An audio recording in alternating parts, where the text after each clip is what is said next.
Pois estou outra vez moi ben acompañada con unha iniciativa de economía social. María Velleira, da empresa Maos.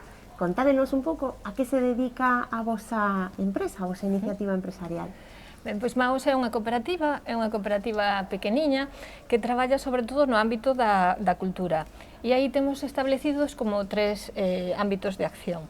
Por un lado temos a etnografía, o patrimonio, despois está a xestión cultural e tamén temos un espazo que é algo máis novo dentro da cooperativa, que é o tema da comunicación, de dar visibilidade a outros proxectos e crear contidos dentro tamén, sempre dentro do ámbito cultural.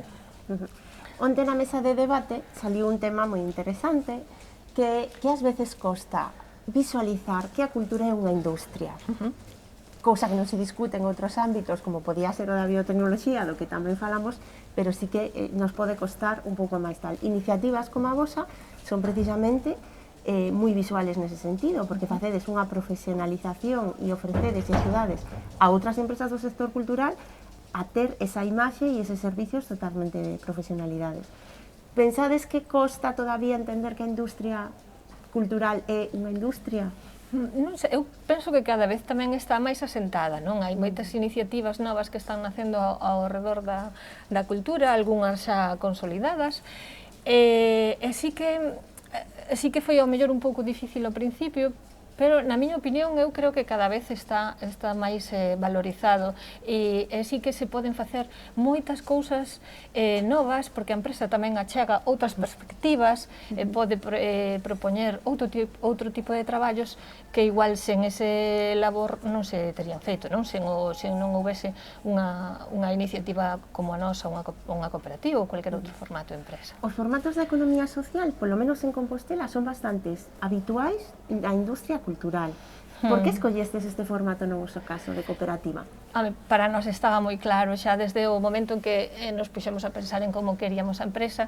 Sabíamos que queríamos un lugar que fose a casa de todos nós, porque despois de todo era onde íbamos a estar máis tempo.